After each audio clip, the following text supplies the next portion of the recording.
నమస్తే అండి. ఈ మధ్య కాలంలో చాలామందికి వస్తుండే సమస్య ఏంటంటే సెక్సువల్ ప్రాబ్లం, మొగతానం లేదు అంటే. కొంతమందికి షుగర్ రావడం వల్ల ఈ ప్రాబ్లం వచ్చింది. కొంతమందికి ఎక్కువ హీట్, శరీరం వేడి ఎక్కడం వల్ల ఈ ప్రాబ్లం వచ్చింది. ఈ షుగర్ ఎందుకు వచ్చింది? కొంతమంది హస్తప్రయోగాలు, చిన్న వయసులో చేతిలో కొట్టుకోవడము, హస్తప్రయోగాల వల్ల కొంతమందికి షుగరు.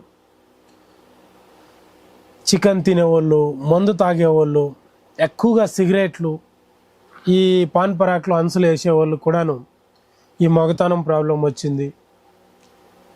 కొంతమందికి నార్మల్గానే మూత్రంలో పోతూ ఉంటుంది. పాస్కి వెళ్ళినప్పుడంతా పాస్లో అంతంత మూత్రము, వీర్యం అనేది బయట పోతూ ఉంటుంది. ఇంకా కొంతమందికి నైటు నిద్రలో పోవడము, ఇంకా కొంతమందికి కల వచ్చి స్త్రీతో సంభోగం చేస్తున్నట్లే కల్లో రావడం, ఆ కల్లో వెళ్ళిపోవడం. ఇన్ని రకాలుగా ఈ వీర్యము అనేది బయటపోతుంది. ఈ మధ్య కాలంలో చాలామంది హస్తప్రయోగాలు, ఫోన్లలో పిక్చర్లు చూసుకోవడం, కొట్టుకోవడం, అలాగే చాలా వేస్ట్ చేసి శారీరకంగా సుఖపడలేక శరీరంలో బలం లేక వీక్ అయిపోతున్నారు పూర్తిగా. ఇది ఒకటి వచ్చిందా, ఈ ప్రాబ్లం ఒకటి వచ్చింది, మీ శరీరంలో వీర్యం ఒకటి తగ్గింది అంటే మీరు యాక్టివ్గా ఉండరు, ఆరోగ్యంగా ఉండరు, ఏదో ఒక రోగం వస్తుంది, ఏ పని చేయలేరు, కష్టపడలేరు, నలుగురితో హాయిగా ఆనందంగా ఉండలేరు, నైట్ సరిగా నిద్ర రాదు, పొద్దున్నే తొందరగా లేవలేరు. అన్ని రోగాలు వచ్చినట్టే. ఎందుకంటే శరీరం దేనికి సహకరించదు. ఊరికే పనుకో చాలు, పిక్చర్ చూడి కొట్టుకో, లేదు దేని దగ్గర కన్నా పంగ చేయి, ఇంత తప్ప ఇంకేం ఉండదు ఇంట్రెస్ట్. పూర్తిగా మీ ఆరోగ్యం పాడైపోతుంది. దానివల్ల ఇలాంటి తప్పుడు పనులు పూర్తిగా ఆపేసి శరీరంలో వీర్యాన్ని కాపాడుకున్నారంటే మీరే బాగుపడేది. ఎందుకంటే మన ఋషులు మునిలు 1000 సంవత్సరాలు, 500, 200 సంవత్సరాలు బతికారంటే వాళ్ళు వీర్య నష్టం చేయరు. ఆ వీర్యాన్ని ఎవరు కాపాడుకుంటారో వాళ్ళు ఈ ప్రపంచాన్ని జయించవచ్చు, ఆ భగవంతుని కండ్లారా చూడొచ్చు. ఏ సాధన చేయాలన్నా వీర్యాన్ని మిగిలిచ్చు అంటారు. అదే మా గురువులు చెప్పేది ఎప్పుడు. దానికే నేను చాలామంది గురువులు చాలా విద్యలు నేర్చుకొని కారణాలు ఏంటి అన్నప్పుడు ఇప్పుడు మీకు చెప్పిన ప్రాబ్లంలు అన్నీ వస్తున్నాయి. సెక్సువల్ ప్రాబ్లం మన దగ్గర ఆధారాలు కూడా ఉన్నాయి. చూడండి, 500, 1000 ఏండ్లు తాటాకులు, ప్రతి దాంట్లోనూ వీర్య నష్టం అవ్వడానికి కారణాలు చెప్పబడింది. పాత కాలంలో అయితే ఎక్కువ కారం తిన్నా వీర్య నష్టం అవుద్ది, ఎక్కువ ఉప్పు తిన్నా వీర్య నష్టం అవుద్ది అని చెప్పింది. సో దానివల్ల ఇలాంటి ప్రాబ్లం వచ్చిన వాళ్ళందరికీ ఒక అద్భుతమైన మందు చెప్తున్నాను, ప్రతి ఒక్కరు చేసి వాడుకోండి. దీనికి కావలసిన పదార్థాలు ఏంటంటే చూడండి, మొట్టమొదట అశ్వగంధ. ఈ అశ్వగంధం తెచ్చి పాలతో 7 సార్లు ఉడికే శుద్ధి చేసుకోండి. అదేవిధంగా మొగలింగ చెక్క, దీన్ని మేకపాలతో ఒక 2 సార్లు ఉడికి శుద్ధి చేసుకోండి. ఇక్కడ చూడండి, నేలగుమ్మడి, పాలతో ఒకసారి ఉడికించి శుద్ధి చేసుకోండి. ఎర్రేర్లు, దీనికి ఏం అవసరం లే, పౌడర్ చేసి పెట్టుకోండి. అదేవిధంగా మనకు ఉత్రేణి బియ్యం, ఉత్రేణి గింజలు, దీన్ని తెచ్చి పౌడర్ చేసి పెట్టుకోండి. మోదుగుమాను బంక తెచ్చి పౌడర్ చేసి పెట్టుకోండి. వాము, ఈ వాము తెచ్చి పౌడర్ చేసి పెట్టుకోండి. శుంఠి, అల్లం, ఈ అల్లం తెచ్చి పౌడర్ చేసి పెట్టుకోండి. అదేవిధంగా పిప్పిళ్ళు, సన్న పిప్పిళ్ళు, ఈ పిప్పిళ్ళు తెచ్చి లైట్గా వేయించి పౌడర్ చేసి పెట్టుకోండి. మిరియాలు, ఈ మిరియాలు తెచ్చి లైట్గా వేయించి పౌడర్ చేసి పెట్టుకోండి. కరక్కాయ, తాండ్రకాయ, ఈ 2 తెచ్చి దంచి గింజలు తీసేసి బ్రెడ్ మాత్రం కొట్టి పౌడర్ చేసి పెట్టుకోండి. చూడండి, దాల్చిన చెక్క, మనం వంటకు వాడే చెక్క, ఈ చెక్క తెచ్చి పౌడర్ చేసి పెట్టుకోండి.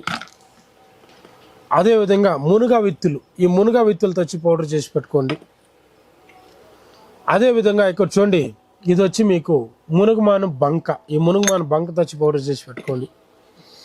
ఇక్కడ చూడండి, పంజాబ్ మిస్త్రి తెచ్చి పౌడర్ చేసి పెట్టుకోండి. మదన కామేశ్వరి పువ్వు, ఈ పువ్వు తెచ్చి పౌడర్ చేసి పెట్టుకోండి. అదేవిధంగా దూలుగుండి విత్తనాలు, ఈ దూలుగుండి విత్తనాలు తెచ్చి పౌడర్ చేసి పెట్టుకోండి. సలాబ్ ముస్లి, ఇది చూడ్డానికి శతావరి లాగా ఉంటుంది, శతావరి కాదు, సలాబ్ ముస్లి కూడా తెచ్చి పౌడర్ చేసి పెట్టుకోండి. అదేవిధంగా శతావరి 100 గ్రాములు తెచ్చి 2 సార్లు పాలతో ఉడికేసి ఎండించి పౌడర్ చేసి పెట్టుకోండి. కూర్చోండి, ద్రాక్ష బాగా ఎండకేసి దంచి పౌడర్ చేసి పెట్టుకోండి. అదేవిధంగా మీకు ఇక్కడ గురుమోట్లు, ఈ గురుమోట్లు అనే తమిళనాడు సైడ్ బాగా దొరుకుతుంది, దీంతో వచ్చి పౌడర్ చేసి పెట్టుకోండి. అదేవిధంగా ఇక్కడ చూడండి అక్కల కర్రతో వచ్చి పౌడర్ చేసి పెట్టుకోండి. ఇక్కడ చూడండి ఇది రత్నపురుష, ఈ రత్నపురుషతో వచ్చి పౌడర్ చేసి పెట్టుకోండి. ఇక్కడ చూడండి సారిపప్పు, ఈ సారిపప్పుతో వచ్చి పౌడర్ చేసి పెట్టుకోండి. ఇది మర్రికాయలు, మర్రిమాను వటవృక్ష కాయలు, దీన్ని తెచ్చి పౌడర్ చేసుకోండి. దీంతో పాటు రాగిమాను కాయలు కూడా తెచ్చి పౌడర్ చేసుకున్నారంటే ఇంకా అద్భుతంగా ఉంటుంది. ఇది నేలతాటి గడ్డలు, ఈ నేలతాటి గడ్డలు తెచ్చి పౌడర్ చేసుకోండి. ఒకసారి పాలతో ఉడికేయండి చాలు. ఇది వచ్చి మీకు నీరు గుబ్బి గింజలు, దీనికి ఏమి శుద్ధులు అవసరం లేదు, డైరెక్ట్గా పౌడర్ చేసి పెట్టుకోండి. అదేవిధంగా ఇది వచ్చి మీకు ఉసిరికాయ పౌడర్, ఈ ఉసిరికాయ పౌడర్ కూడా తెచ్చి పౌడర్ చేసుకోండి. 10 గ్రాములు ఇవన్నీ 100 గ్రాములు పౌడర్ చేసుకోండి. 10 గ్రాములు గోమూత్ర శిలాజీతు, 10 గ్రాములు ఒరిజినల్ కుంకుమ పువ్వు తెచ్చి పౌడర్ చేసి పెట్టుకోండి. ఇది మహామదన కామేశ్వరి సామగ్రిలు. ఈ విధంగా ఒక్కొక్కటిగా అంతా శుద్ధం చేసుకొని దీన్ని పరిపూర్ణంగా ఎండలో ఎండించి ఆఖరికి మొత్తానికి ఈ విధంగా కలిపి దీన్ని పౌడర్ కొట్టి తర్వాత లేహపాకం చేసుకోవాలి.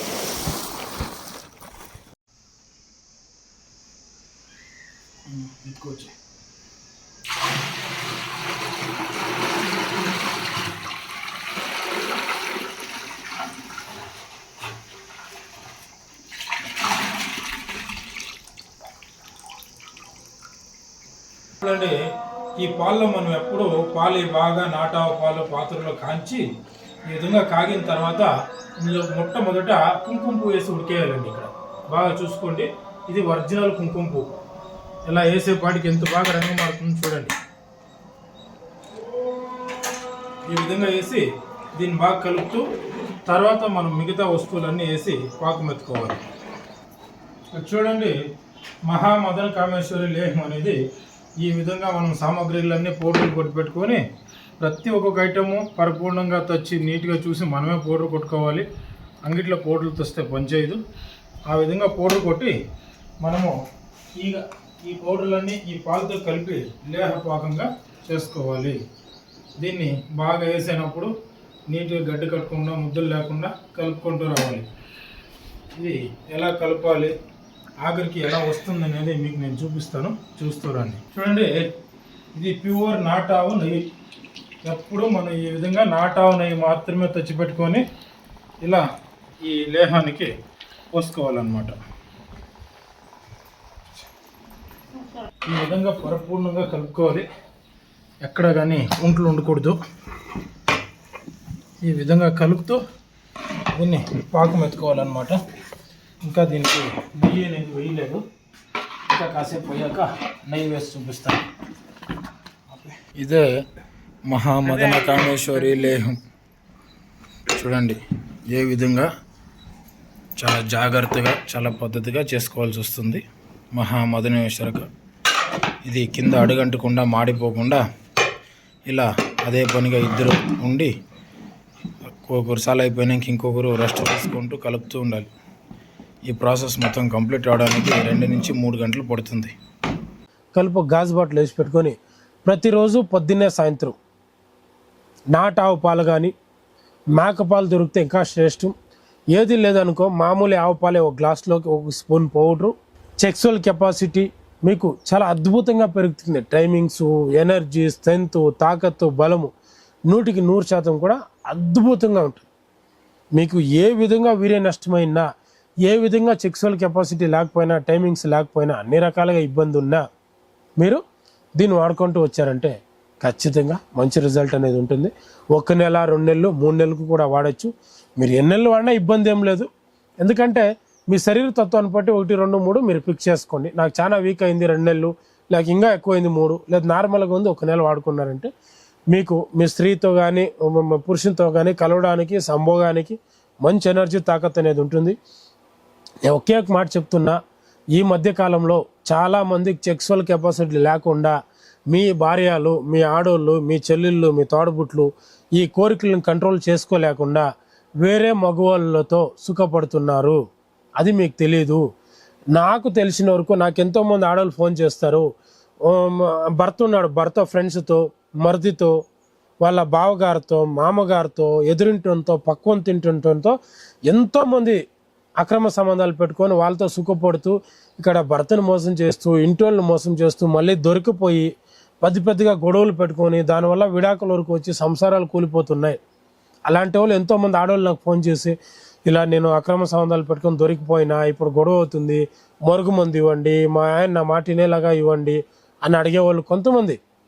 మా ఆయనకి మగతనం చాలా తక్కువ ఉంది, దానికి మందు ఇవన్నీ అడిగేవాళ్ళు కొంతమంది ఇలా ఉన్నారు. కాబట్టి నేనేమంటున్నాను, ఈ మందుల్ని మీరు కరెక్ట్గా చేసి